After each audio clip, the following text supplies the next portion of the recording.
anak saya ke pondok pesantren untuk belajar agama agar jadi anak yang baik, bukan untuk disiksa, ditelanjangi oleh anak pemilik ponpes, lalu dibakar sampai mati.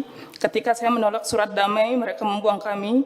Bapak Presiden, orang miskin seperti saya ini tidak tahu harus mengadu kemana lagi, karena pihak kepolisian dan orang Departemen Agama di Lombok Tengah justru ikut mengarahkan pondok pesantren untuk menyodorkan surat damai demi menutupi kejahatan ini.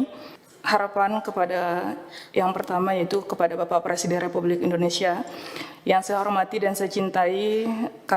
Saya hanyalah seorang ibu kampung yang miskin, yang tidak punya harta, dan sekarang tubuh sudah sakit-sakitan, jalan pun sudah tidak normal lagi karena hancurnya hati saya melihat anak saya Sahril Sobirin dibakar hidup-hidup sampai meninggal dunia. Sebagai rakyat kecil, saya mengetuk pintu hati Bapak Presiden sebagai bapak dari seluruh anak di Indonesia. Anak saya ke pondok pesantren untuk belajar agama agar jadi anak yang baik, bukan untuk disiksa, ditelanjangi oleh anak pemilik ponpes, lalu dibakar sampai mati. Ketika saya menolak surat damai, mereka membuang kami.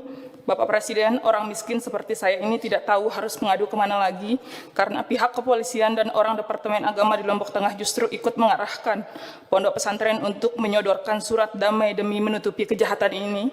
Saya memohon kepada Bapak Presiden, tolong turunkan orang-orang kepercayaan Bapak dari Jakarta untuk memeriksa oknum-oknum polisi dan pejabat di daerah yang ikut membungkam darah anak saya.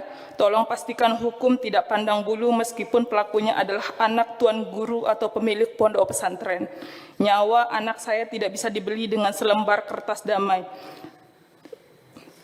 Harapan kepada pimpinan dan anggota DPR Komisi 3, para wakil rakyat yang terhormat di DPR RI, khususnya Bapak dan Ibu di Komisi 3, saya datang jauh-jauh dari Lombok dengan langkah kaki yang tertatih-tatih dan fisik yang sakit karena saya percaya di ruangan ini masih ada hati nurani yang tersisa untuk membela orang kecil seperti saya.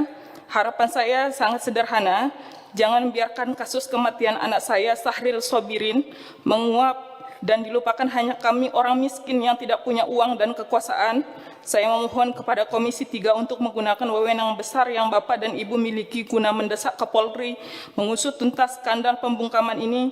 Tolong awasi polisi-polisi di daerah kami yang tega-teganya menyuruh pihak pesantren meminta tanda tangan damai di atas luka bakar 80% anak saya. Saya meminta keadilan yang seadil-adilnya. Seret semua pelaku penganiayaan, pelaku pembakaran, dan orang-orang besar di dalam pesantren yang ikut menyembunyikan kejahatan ini ke dalam penjara.